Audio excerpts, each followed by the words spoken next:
Abram, Abraham, நான் உன்னோடே பண்ணுகிற என் உடன்படிக்கை என்னவென்றால், நீ திரளான ஜாதிகளுக்கு தகப்பனாவாய்.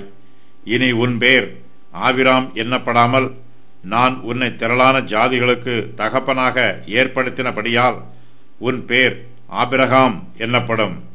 உன்னை மிகவும் அதிகமாய் பலுக பண்ணி உன்னிலே ஜாதிகளை உண்டாக்குவேன். உன்னிடத்திலிருந்து ராஜாக்கள் தோன்றுவார்கள். கர்த்தருடைய உடன்படிக்கை கிருபையின் உடன்படிக்கையாய் இருக்கிறது. கர்த்தரே தம்முடைய உடன்படிக்கைக்கு ஸ்தாபகர். கர்த்தரே நம்மோடு உடன்படிக்கையை ஏற்படுத்துகிறார். கர்த்தர் தம்முடைய தெய்வீக சித்தத்தின் பிரகாரமாக உடன்படிக்கையின் ஷரத்துக்களை எழுதுகிறார். கர்த்தர் ஆபிராமை நோக்கி, நான் உன்னோடே பண்ணுகிற என் உடன்படிக்கை என்னவென்றால், நீ திரளான ஜாதிகளுக்கு தகப்பனாவாய் என்று சொல்லுகிறார். ஆபிராமுக்கு மாம்சத்தின் பிரகாரமாக பிறக்கும் சந்ததி திரளாயிருக்கும். ஆபிராமுக்கு மாம்ச பிரகாரமான சந்ததிகள் இருப்பது போல ஆவிக்குரிய சந்ததியும் இருப்பார்கள்.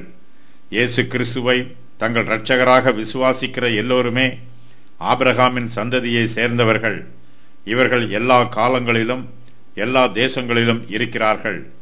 ஆபிராம் தேவனுடைய சிநேகிதராகவும் இருக்கிறார். அவர் விசுவாச சந்ததியார் எல்லோருக்கும் தகப்பனாகவும் இருக்கிறார். கர்த்தர் ஆபிராமோடு பண்ணுகிற உடன்படிக்கையை உறுதி பண்ணும் வண்ணமாக ஆபிராம் என்னும் பெயரை ஆபிரகாம் என்று மாற்றுகிறார். ஆபிராம் என்னும் பெயருக்கு உயர்த்தப்பட்ட தகப்பன் என்று பொருள். ஆபிரகாம் என்னும் பெயருக்கு திரளான ஜாதிகளுக்கு தகப்பன் என்று பொருள். கர்த்தர் ஆபிராமை கனம் பண்ணுகிறார். கர்த்தர் ஆபிராமை நோக்கி, இனி உன் பேர் ஆபிராம் என்னப்படாமல் நான் உன்னை திரளான ஜாதிகளுக்கு தகப்பனாக ஏற்படுத்தினபடியால் உன் பேர் ஆபிரகாம் என்னப்படும் என்று சொல்லுகிறார். கர்த்தர் ஆபிராமின் விசுவாசத்தை வர்த்திக்க பண்ணுகிறார். ஆபிராமுக்கும் சாராய்க்கும் இன்னும் ஈசாக்கு பிறக்கவில்லை. ஆனாலும் கர்த்தர் ஆபிராமை நோக்கி, நீ திரளான ஜாதிகளுக்கு தகப்பனாவாய் என்று சொல்லுகிறார். ஆபிராம் கர்த்தருடைய வாக்குத்தத்த வார்த்தைகளை விசுவாசிக்க வேண்டும். அவர் தன்னுடைய விசுவாசத்தில் உறுதியாய் நிலைத்திருந்து ஊன்ற கட்டப்பட வேண்டும்.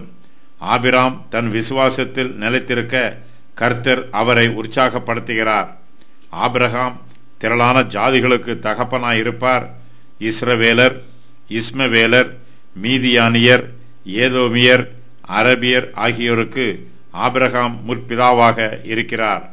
கர்த்தர் ஆபிரகாமோடு தம்முடைய உடன்படிக்கையை நித்திய உடன்படிக்கையாக ஸ்தாபிக்கிறார். ஆபிரகாமின் சந்ததி நித்திய காலமாக இருந்தால்தான் தேவனால் தமது உடன்படிக்கையை நித்திய காலத்திற்கும் நிறைவேற்ற முடியும். ஆகையினால் ஆபிரகாமின் இயற்கையான சந்ததி பூமியில் நித்திய காலமாக இருக்கும். கானான் தேசம் ஆபிரகாமுக்கும் அவருடைய சந்ததிக்கும் நித்திய சுதந்திரமாயிருக்கும்.